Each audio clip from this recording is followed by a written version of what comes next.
Kui uskuda Kanada peaministri Mark Carney sõnu, siis on senine maailmakord rebenenud ja ega seda taga igatseda ei olegi mõtet. Põhjus paljuski USA käitumine ja muuhulgas näiteks Gröönimaa endale nõudmine. Kuigi see teema on uudispealkirjadest taandunud, hõõgub tuli süte all edasi. Aga mida tahavad kahe kivi vahele surutud gröönlased ise? Seda käisime uurimas Gröönimaa pealinnas Nuukis.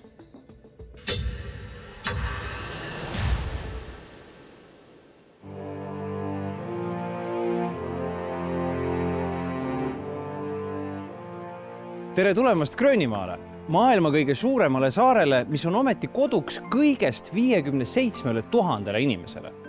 Me oleme selle saare pealinnas, Nuukis, ja eesmärk siin on väga lihtne. Välja selgitada, mille poolest on Gröönimaa eriline ja milles seisneb tema strateegiline olulisus. Muidugi mõista, ajendas meid Gröönimaale lendama viimaste nädalate globaalne poliitika, mis nagu väljendas end Kanada peaminister, ei ole mitte raputus, vaid senise maailmakorra rebenemine. Ehk teisisõnu USA presidendi ähvardus võtta NATO liikmelt ja oma liitlaselt Taanilt vajadusel jõuga ära Gröönimaa. Sest, nagu Trump väidab, suudab vaid USA tagada siin saarel ja kogu Arktikas turvalisuse ja muidugi mitte vähem oluline ei ole tema arvates see, et vajadus saart omada on psühholoogiline. Kell on 9:20 ehk ametliku päikese tõusuni on aega veel umbes 6 minutit. Vähemasti täna peaks siis 9:26 päike tõusma. Taamal on kergelt näha, kuidas valgus tulema hakkab. Nüüd hommikud on siin päris pimedad, aga samas päeva valgust jälle on peaaegu õhtu kella 6 välja. Nii et isegi pärast lõunal on veel selline tunne, et päike justkui läheb kõrgemale. Kuigi hetkeks on pinged maas, jääb õhku siiski küsimus. Kas tõesti võib USA president ainuisikuliselt anda käsu Gröönimaa annekteerida? Trump annaks korralduse armeele minna lihtsalt, invasiooniga Gröönimaa kallale, aga teatud asjadeks on vaja siiski ka kongressi luba. Minu tunne on täna see, et Trump on kuidagi lükanud selle piiriga Ameerika sees juba nii kaugele, et ka sealt on tulemas seesmine selline vastureaktsioon. Järjest rohkem on Ühendriikides ka neid otsustajaid, alamastme otsustajaid, sealhulgas sõjaväejuhte, kes ikkagi väga täpselt hakkavad mõtlema, mida siis nad nüüd ikkagi teevad, millised korraldused on neile antud. Oleme teel USA konsulaadi juurde Nuukis, kus igal hommikul avaldab meelt kohalik taanlane Jens. It's not really made like a demonstration, but certainly it is a protest. It is a protest against the danger that are hanging over our head with the threat of taking Greenland by violence. And we have had 11 air bases in the Second World War around in Greenland. And they were to leave after the Second World War, and that wasn't in consistence with the agreement. But we had the threat of the Cold War, which you are familiar with. Nowadays, what do you think the whole conundrum that's going on? Do you think it's just a beginning of a new era? Yes, in some way. I listened to Mark Carney, the Canadian Premier's speech, and he says this is a rupture. It's not only a transition. It was a very, very good speech, and indeed it was. But I think that we have to stick to our organizations and find a way to make them prevail, because I don't think we can make anything better for the present than EU and NATO and even the United Nations. Indeed, we have to try not to give in. Linna bussipeatustest leiab muuhulgas niisugused plakatid. Ja kui meenutame, siis soovis plakati pildil elus olev mees kõigest tükikest jääd. Kui väike või suur see tükike jääd ehk Gröönimaa siis ikkagi on? Gröönimaa on suur. Gröönimaa on väga suur. Sama suur kui 4 Prantsusmaad, 3 Ukrainat või 48 Eestit. We have a multi-party system in Greenland. The political structure is very akin to majority of European countries. As it pertains now, there are 5 parties. And of those 5 parties, the independents or the more self-determining parts are a broad acceptable thing. that all the parties want to ascertain somehow, sometimes. Question of identity.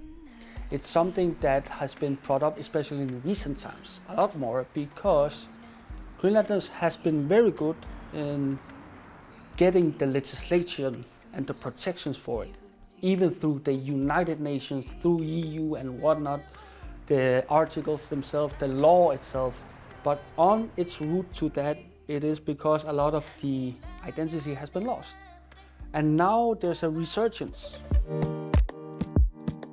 Gröönimaa asub emamaast Taanist 3800 kilomeetri kaugusel ehk laevad sõidavad siia mitu päeva. See tähendab, et kiiremini riknev kaup tuuakse kohale lennukitega. Lennuvälju ja lennuradu on saarel ühtekokku 25. Lisaks neile veel 47 kopteri maandumisplatsi. Sadamaid aga on siin 16. Ja suurim neist loomulikult pealinnas Nuukis, kust käib aastas läbi umbes 2 miljonit tonni kaupa.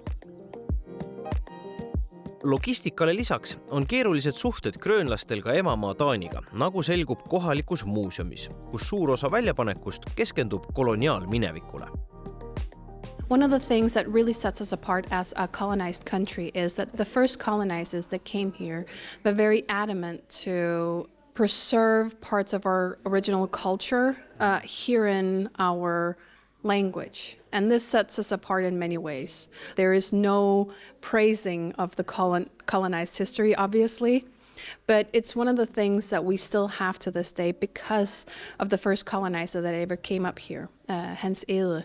He was a Christian missionary with this, at the time, very new, wild idea about the savages that were here. He wanted to preserve them because in his mind, there was something that set us closer to the way that the Lord had intended us to stay. It was the whole philosophy that today is known as the noble savage theory. That meant that he was very adamant that the Greenlandic people were supposed to stay as native as possible, though Christian.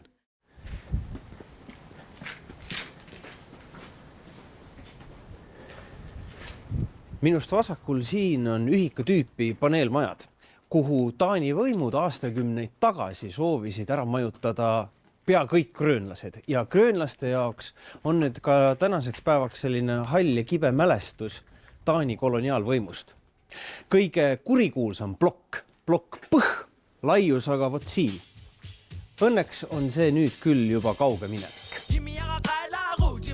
Now, these big block buildings that were built in the 60s and 70s were created to create new modern homes for the Greenlandic people, but specifically for the people who were relocated due to closing down their settlements. Block P specifically became sort of a symbol of the downfall of the modernization because a lot of people who were relocated in there were stripped of the identity that they had carried with them from their settlements. People who had been proud hunters and proud people who had sort of a role to play in their society. So it became sort of the symbol of the social fall of the Greenlandic people. Gröönimaal ei ole linnade vahel teid, aga linnades sees on umbes 400 kilomeetrit teid ja tänavaid kokku. Autosi näeme me siiski siin üsna palju ja no pole ka ime. Diisliliitri hind on 6 Taani krooni ehk 80 eurosenti. Bensiin veelgi odavam, 78 eurosenti ehk kohalikus rahas 5,85. Ja seda kõike sellepärast, et Taani riik subsideerib kogu kütuseäri lihtsalt sedavõrd palju. How has Trump changed Greenland's politics? If I try to look at it optimistically, from a Greenlander's standpoint, it's the first time I had Estonian people, reporters here. I just had 7 different news stations from South Korea. And the hotels are fully booked basically by journalists. All around the world now knows there's something called Greenland, and it has people. It has the Greenlandic people, it has its own prime minister, it has its own parliament, as you said, 31 members of it, and it has its rights to determine its future.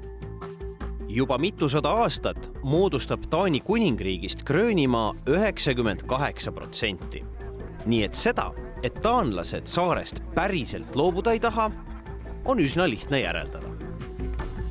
It is in many ways a difficult society, not because of the people, on the contrary, they're wonderful people, and they are extremely solid people, and they know for sure that only by working together and staying close that you can survive under conditions like the ones that we see in Greenland. Otsetoetustena maksab Taani Gröönimaale igal aastal üle 700 miljoni euro.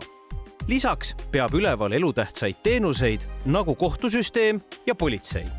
Kuid vaatamata sellele on elu siin röögatult kallis.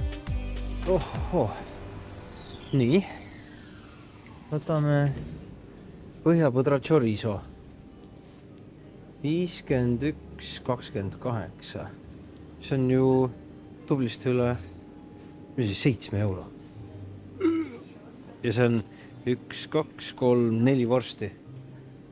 No see on ka mingisugune 6,80 on see purgitäis marineeritud küüslauku. Aga see on tervis. Ja meie oleme tervislikud. Minu käes on 22 euro ja 25 sendi eest kaupa. Nii et kui sedasi vaadata, siis polegi Eestis elu kõige kallim. Economy has always been like a stop for gaining more autonomy in the wider discussion. But the thing is, Greenland isn't poor. Per capita, Greenland has higher GDP than France. Let's say we took out the money from Denmark that is being given in order to ascertain its sovereignty over this country. Per capita GDP is still higher than France.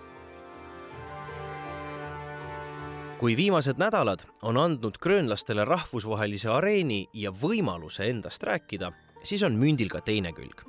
Ühel hetkel on tähelepanu lihtsalt liiga palju ja lained löövad üle pea kokku. Olukorraga hakkama saamiseks avas Nuuki muuseum poliitikale pühendatud väljapaneku ja seina, kuhu inimesed saavad oma soove ning mõtteid jätta. Need sõnad ja sildid, mida te praegu loete, ei ole meie omad. Seega loodame, et Kanal 2 ei ähvarda $10 miljardi suurune trahv USA administratsioonilt. I usually say that independence is unavoidable. And I say that with great pride.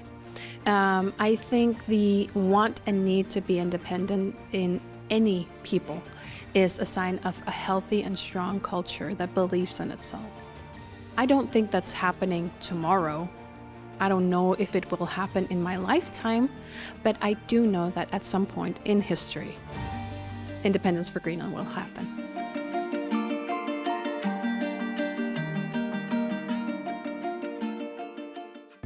Mõistmaks Gröönimaa tähtsust ja erilisust peab minema kaugemale kui pealinn Nuuk.